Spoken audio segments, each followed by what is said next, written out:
Catherine and Louis Kealoha learned their fates today, finally sentenced for their federal convictions last year. Catherine sentenced to 13 years. Louis got 7. Restitution of more than $450,000 is owed to various victims of their schemes.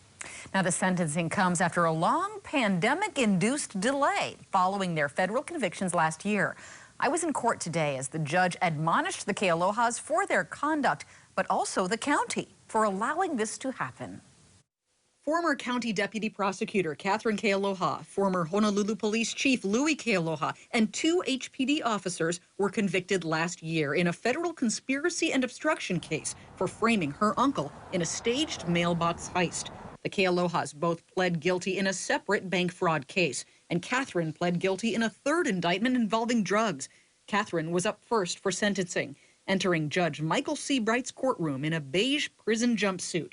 Once known for her defiant demeanor, she turned penitent, saying, "I do not say that the actions that I committed was because I was on prescription medication. I'm saying that it clouded my judgment for my actions. I ask forgiveness from my family and from my uncle for all the destruction and devastation that I caused." In the gallery, her uncle, Gerard Puana, the victim in the mailbox setup, stared straight ahead, not in Catherine's direction. But her aunt, Charlie, interjected, "Thank you." Catherine's grandmother, Florence Puana, who lost her home and hundreds of thousands of dollars in a reverse mortgage scheme Catherine engineered, passed away in February at the age of 100, but not before dictating this message to Charlie, which she read to the judge. "You betrayed me. Years of trying to fix what could never be undone left me with a heavy heart and much regret." Prosecutor Michael Wheat and Gerard Puana wiped away tears as Florence's words rang out. Kealoha's eyes appeared saddened above her blue mask, but no tears wetted it. Judge Seabright handed down a sentence of 13 years, 1 year short of the 14 years prosecutors were pushing for.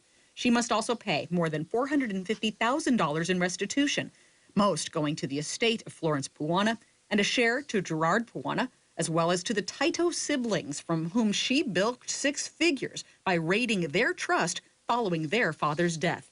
Louis Kealoha will serve 7 years. He is responsible for 25% of the restitution from the mailbox case and 100% jointly with Catherine in the bank fraud case. Louis told the court, "This is the last place in my life I ever thought I'd be. I vow never to be here again. I'm sorry for the hurt, pain, and disappointment I caused. I take full responsibility for my actions." I respect the judge's decision, and it's time to move on. Judge Seabright spent almost as much time admonishing the county as he did addressing the Kealohas, stating, "How was it this went on so long undetected? These are questions everyone should be asking. Anyone who cares about the community should be asking this. How is that possible?" He said events have truly shaken confidence in our government institutions, that corruption was allowed to flourish, and nobody was willing to challenge or even question. Nobody until the feds stepped in. There's going to be other indictments coming down.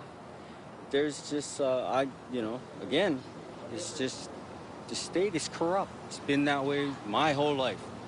They can't use their power and authority in this manner.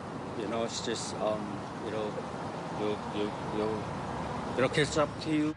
Gerard Puana's federal civil rights lawsuit against the Kealohas, the county, and HPD officers was paused until sentencing, a stay that will soon be lifted. Morally, there is simply no excuse for city officials to say, okay, the Kealohas are going off to jail, it's all done with. It ought to be incumbent upon the city and county to take a serious look and fix what its institutions have done here by providing enough financial support for Gerard and his family to remedy what's taken place. When all of this occurred and it became public, we appointed very strong police commissioners, strong and independent commissioners who rocked the boat, spoke their mind, and brought about change. Now, Louis doesn't have to report for imprisonment until April of 2021, a delay due to COVID. Bobby Nguyen and Derek Hahn find out their fates at sentencing tomorrow. The ex-HPD officers were convicted along with the Kealohas in the mailbox case.